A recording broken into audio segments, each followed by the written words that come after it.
Title: The Alpha's Fall. I never expected the worst day of my life to begin with something as mundane as forgetting my phone at home. If I hadn't doubled back to grab it, maybe I never would have heard them. Maybe ignorance really would have been bliss. But fate, or whatever twisted force plays with our lives, had other plans. It was a Tuesday morning. I was already halfway to work when I realized my phone wasn't in my pocket. So, grumbling to myself, I turned the car around and drove back home. The house was quiet when I stepped inside. I didn't think anything of it. My wife, Sarah, often worked from home, and I assumed she was on a call. But then I heard the laughter, a deep, smug laugh that didn't belong in my house. It came from upstairs, from our bedroom. My blood ran cold. I'm not a hothead. I've always prided myself on being calm, rational, the nice guy. But in that moment, all the niceties in the world burned away, leaving behind a silent, focused rage. I crept upstairs like a ghost. My heart pounded so loudly I was sure they'd hear it. But the sounds coming from behind the door covered everything else. Voices, Sarah's laugh mingling with his. And then, "You're lucky, you know," the man said.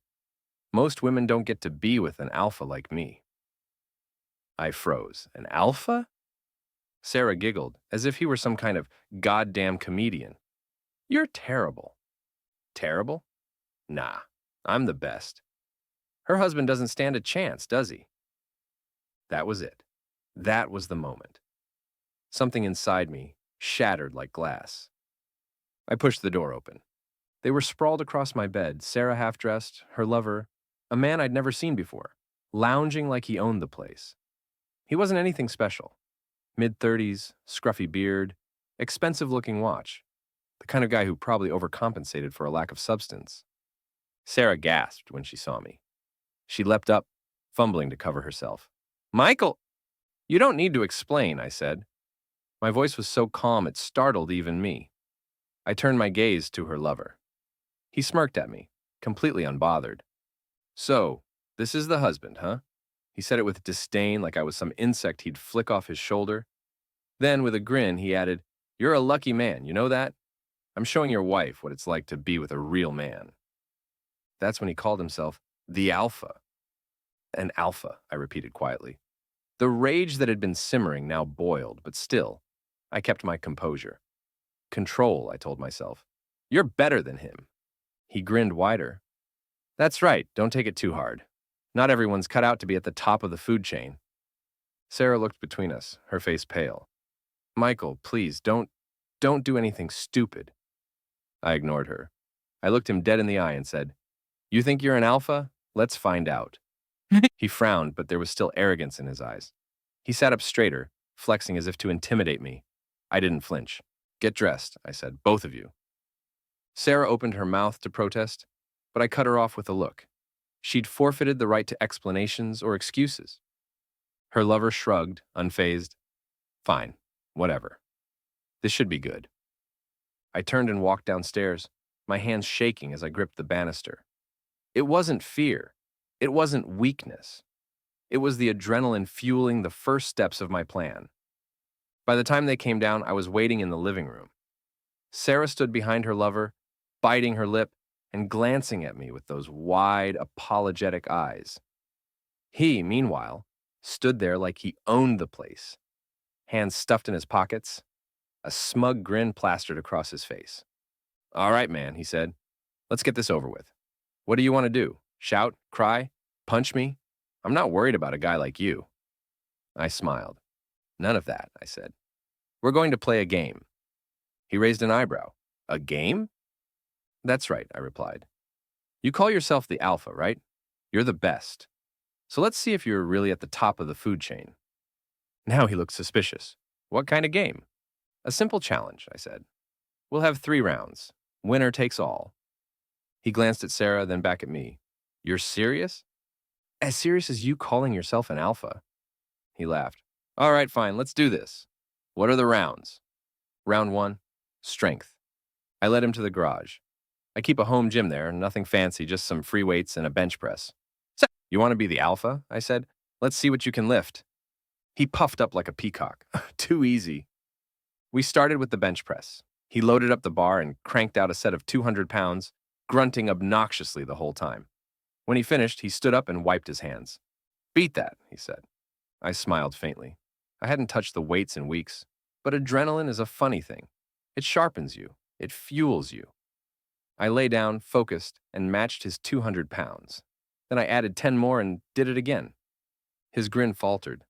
"Lucky shot," he muttered. "You said you're the alpha," I reminded him. "But let's keep going." Round 2, skill. The second round was chess. I knew his type. All brawn and bravado, but no finesse. I pulled out the board and set it up. "Chess?" he scoffed. "What's this got to do with anything?" "An alpha's supposed to be smart, right? Let's see how well you strategize." He rolled his eyes but sat down. 10 minutes in, I knew I had him. He played sloppily, aggressively, trying to win through sheer force, a predictable trait of someone who thinks dominance is the same as control. I dismantled him piece by piece. "Checkmate," I said quietly. His face turned red. Sarah watched silently, her arms crossed, her gaze shifting nervously between us. Round 3, control. I saved the best for last. "Final round," I said, standing tall. "This one's about control. A real alpha knows how to control himself in any situation." "What's that supposed to mean?" he snapped, clearly rattled. I walked to the table and picked up a small notebook, Sarah's planner. I'd seen it sitting on the kitchen counter earlier. "You know what's funny?" I said. "People like you think you're untouchable. But the truth is, you don't actually control anything." "What are you talking about?" he demanded. "Your job, for example." I opened the planner and held up a piece of paper I'd found tucked inside. His face went white.